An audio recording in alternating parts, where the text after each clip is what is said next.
Mix by प्रीतम मौर्य।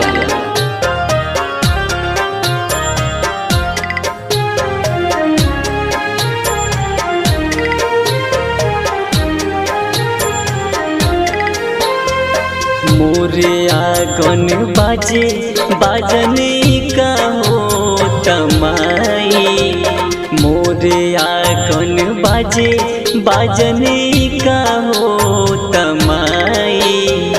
आजू बजे साजन के सहनाई, आजू बजे साजन के सहनाई।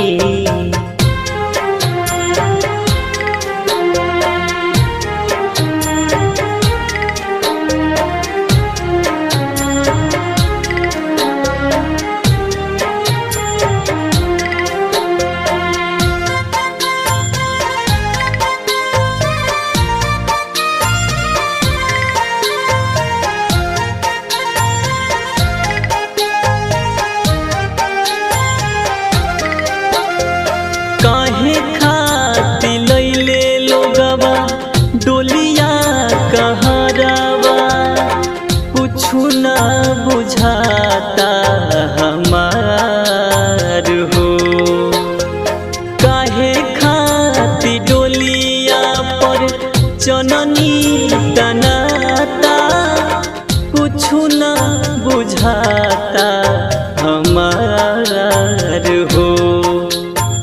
लगनो ना लागल कैसन हो खता विदाई, आजू बजे साजन के सहनाई, आजू बजे।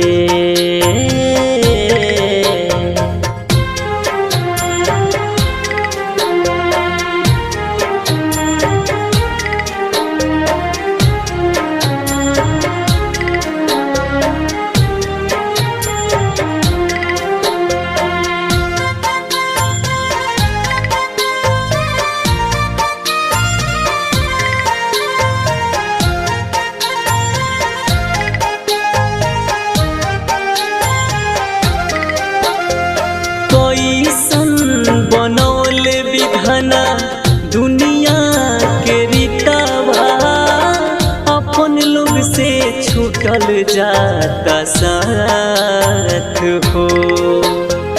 काल्ह से वीरान लागी घरवा अंगनवा, केहू नहीं लौकी आस पास हो।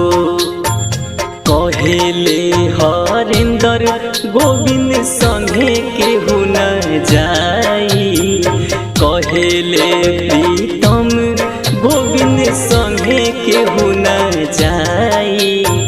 आजू बजे साजन के सहना